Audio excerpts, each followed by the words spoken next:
Nah, sembahyang yang didirikan, sembahyang yang dilaksanakan dengan syarat rukun, sunat, adab, khusyuknya, itu merupakan pensucian bagi hati. Artinya membersihkan sifat-sifat yang tercela di dalam hati. Sembahyang itu membersihkan dari sifat-sifat yang dimurkai Allah yang ada pada hati manusia. Faqauluka Allahu Akbar fihi iqrarun bi kibriyaillah wa izzatih wa i'tirafun bi sigharika wa dzullik. Perkataan engkau Allahu Akbar dalam sembahyang itu pengakuan dengan kebesaran Allah dan kemuliaannya. Artinya Allahu Akbar yang kita ucapkan itu adalah pengakuan kita bahwa yang besar itu hanya Allah, yang mulia itu hanya Allah. Dan pengakuan sekaligus dengan kecilnya engkau dan hinanya engkau. Apabila kita mengakui Allah itu besar, maka berarti kita hina, kecil. Bila kita mengakui Allah mulia, berarti kita ini adalah hina.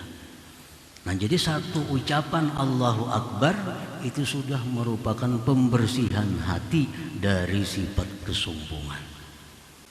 Nah, ini hanyar, baru Allahu Akbar. Begitu Allahu Akbar, kita sudah bersih dari sifat kesombongan, dari sifat ujub yang ada dalam hati kita. Tinggal bahwa kita adalah orang yang kecil, orang yang hina. Artinya menumbuhkan sifat tawadhu di dalam hati kita. Perkataan kita Allahu Akbar dalam sembahyang itu menumbuhkan sifat tawadhu di dalam hati kita ini.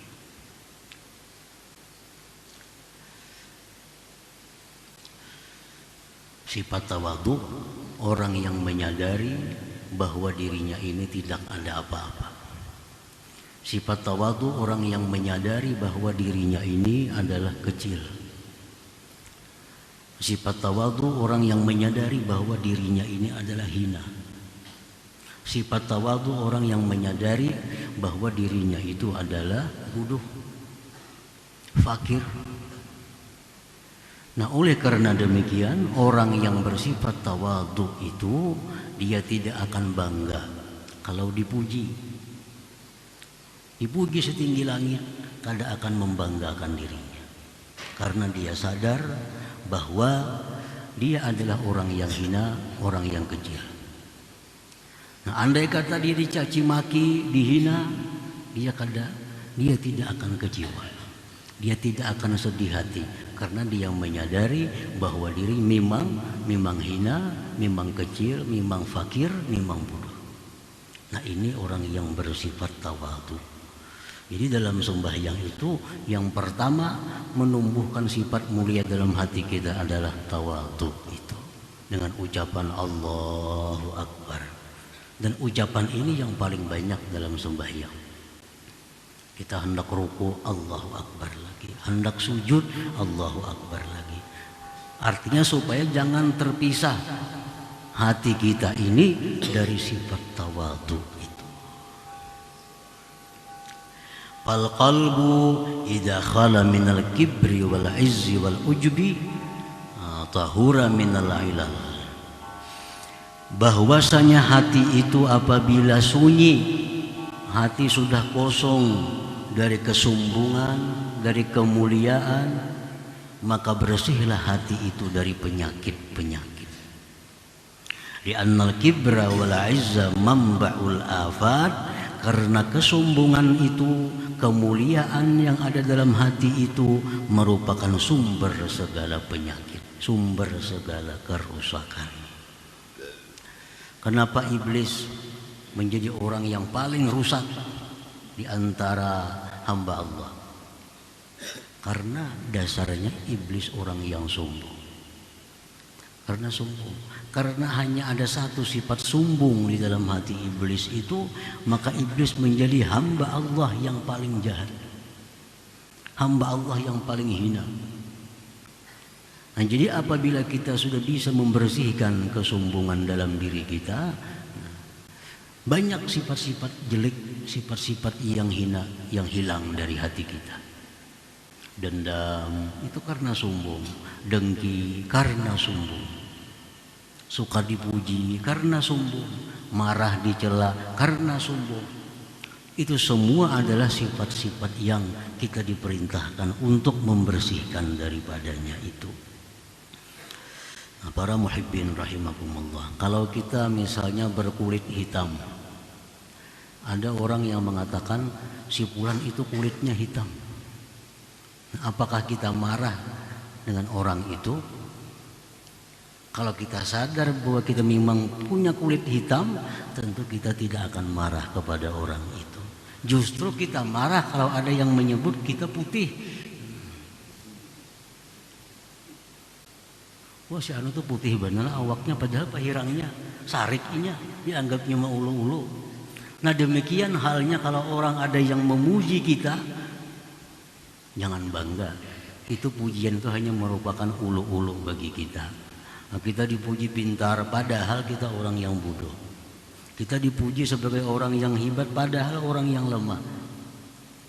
Jadi itulah keuntungan sifat tawadhu yang ada pada diri kita.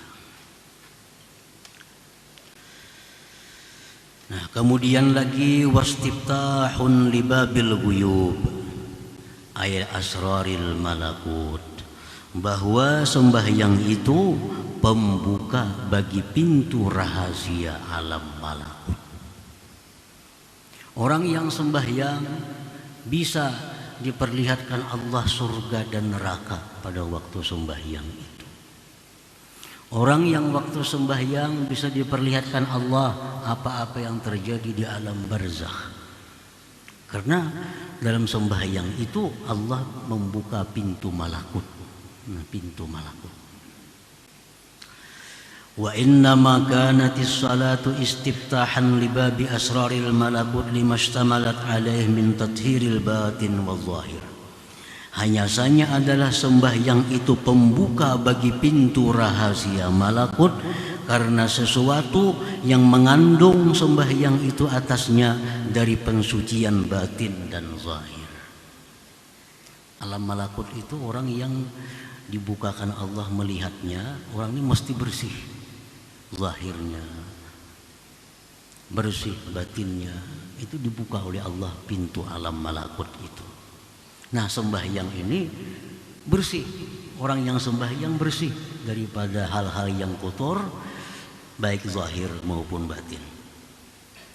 Qala Rasulullah sallallahu alaihi wasallam, ara'aitum law anna nahran bi babi ahadikum yaghtasilu fihi kulla yawm 5 marrat hal yabqa min daranihi syai'.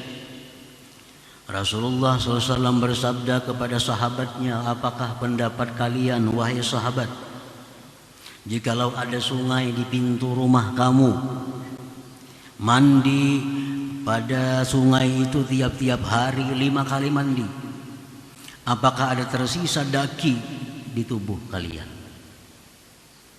Qalu la yabqa min daranihi syai'. Ujar sahabat, tentu ada bedaki lagi.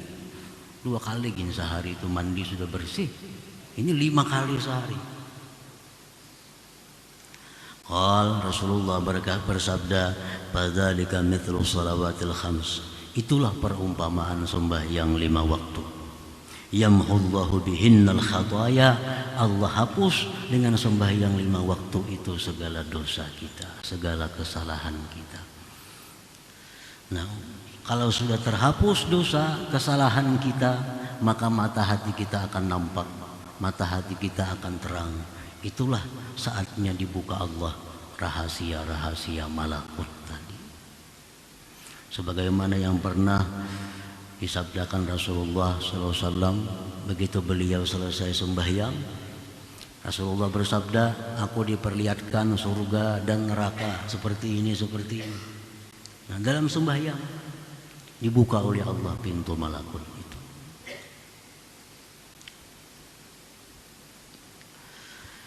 As-salatu mahallul munajah. Sembahyang itu tempatnya munajat. Artinya tempat di mana kita berdialog dengan Allah. Tempat di mana kita saling mengutarakan sesuatu kepada Allah. Tempat di mana kita berkomunikasi dengan Allah. Itu sembahyang. Qala Nabi sallallahu alaihi wasallam, al-musalli yunaji rabbah. Orang sembahyang itu dia munajat kepada Tuhannya. Artinya apa yang kita ucapkan dijawab oleh Allah. Apa yang kita minta diterima oleh Allah. Itu munajat. Wa qala aidan yaqulullahu ta'ala, Rasulullah bersabda, firman Allah Subhanahu wa ta'ala, qasamtus salah baini wa baina 'abdi wa li 'abdi ma sa'al. Fa idza qala al-'abdu alhamdulillahi rabbil alamin, qala ta'ala hamidani 'abdi.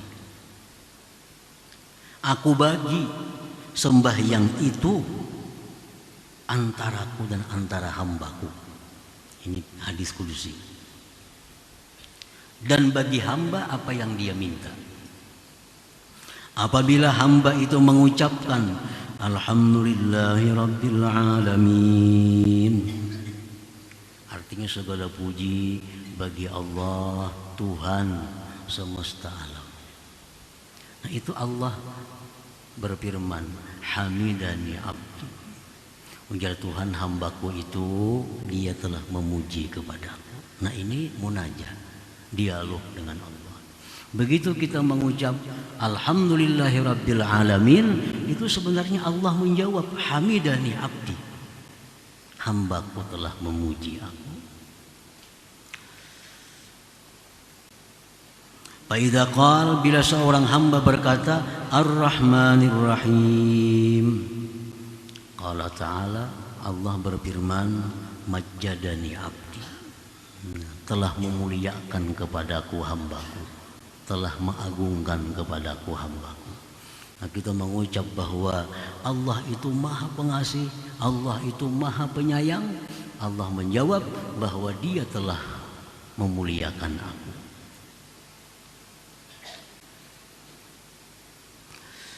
Faidha qal, bila seorang hamba berkata maliki yaumiddin, maliki yaumiddin, dia adalah raja pada hari kiamat. Qala ta'ala, Allah menjawab fawwadha ilayya amdi, telah berserah kepadaku hambaku. Nah, inilah artinya dalam sembahyang itu kita ada dialog dengan Allah. Kita ada munajat dengan Allah. Jadi waktu kita mengucap alhamdulillahi rabbil alamin, nah, rasakan bahwa ada sahutan dari Allah, hamidani abdi. Ar-Rahmanir Rahim, rasakan bahwa Allah itu mengucapkan majjadani abdi. Bila kita mengucap maliki yaumiddin, nah kita rasakan bahwa Allah berfirman fawwadha ilayya abdi. Nah, itulah munajat artinya dalam sembahyang itu. Nah, sampai seterusnya surah Fatihah itu intinya adalah munajat kita. Wa ma'dinul musafat, dan sembahyang itu merupakan tambangnya musafat. Musafat ini lebih khusus daripada munajat. Karena munajat itu bisa di balik pintu. Bisa munajat itu di balik tirai. Misalnya kita ada kesimpulan di dalam rumah, ada, padahal pintu masih tertutup, tapi sudah munajat. Kalau musafat ini, nah ini hilangnya hijab, tidak ada lagi hijab pendinding antara kita dengan Allah pada waktu sembahyang itu. Al-munajatil khalisah minat tashwis. Musafat itu artinya adalah munajat yang bersih daripada gangguan-gangguan. Wa bil hadits innal 'abda idza qama ila shalah rafa'allahu al-hijab bainahu wa bainah. Seorang hamba itu bila berdiri kepada sembahyang, Allah angkat hijab antaranya dan antara Allah Subhanahu wa taala. Jadi kalau kita munajat itu masih ada kemungkinan di balik tirai, di balik pintu. Tapi kalau sudah musafat, hilang pendinding, hilang pencegah daripada kita dengan Allah Subhanahu wa taala. Dan itu terjadi di dalam sembahyang itu. Tattasi'u fiha mayadinul asrar. Luas pada sembahyang itu midan-midan rahasia. Maksudnya tansyarihu fihal qulub bitawarudil ulum wal ma'arif. Terbuka pada sembahyang itu hati kita. Hati terbuka dalam sembahyang itu untuk menerima kedatangan ilmu-ilmu dan ma'rifat. Dalam sembahyang itu hati kita ini sebenarnya terbuka, menadah untuk masuknya ilmu-ilmu dan ma'rifat dari Allah Subhanahu wa taala. Wa tashruqu fiha syawarikul anwar tatlu'u fil qulub al anwarul lati hiya min samaratil ulum wal ma'arif. Dan terbitlah pada hati itu cahaya-cahaya merupakan buah daripada ilmu dan ma'rifat tadi. Jadi waktu sembahyang itu hati kita terbuka menerima ilmu, menerima ma'rifat. Begitu hati menerima ilmu ma'rifat, hati kita menjadi bercahaya. Dan cahaya ini memancar ke seluruh tubuh kita. Nah, para muhibbin rahimakumullah, cahaya itu memancar kepada mata. Maka mata ini terpelihara daripada memandang yang diharamkan Allah. Cahaya itu memancar ke telinga. Telinga terpelihara daripada mendengar yang diharamkan oleh Allah. Cahaya memancar ke tangan. Tangan pun terpelihara daripada meraba, menjamah, menyentuh yang diharamkan oleh Allah. Cahaya memancar ke kaki. Kaki pun terpelihara daripada melangkah kepada hal-hal yang dilarang oleh Allah Subhanahu wa taala. Nah, jadi cahaya itulah yang menyebabkan tubuh kita terpelihara daripada munkar. Sebagaimana yang difirmankan Allah bahwa sembahyang itu mencegah dari kejahatan dan kemunkaran. Nah, iya demikian.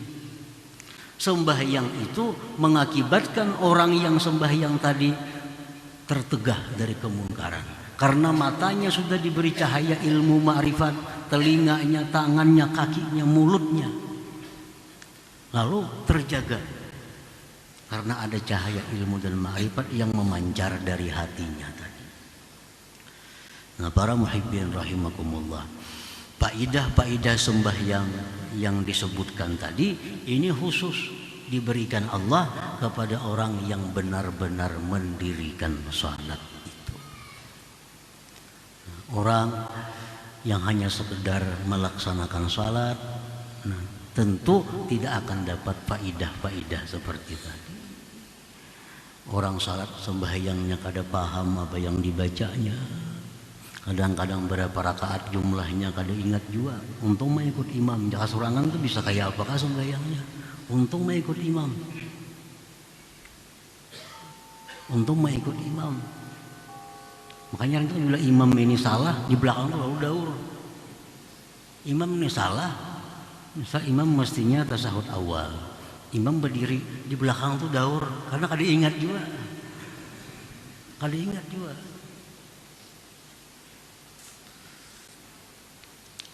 Nah, jadi sembahyang yang demikian tentu kada akan mendapatkan faidah-faidah tadi.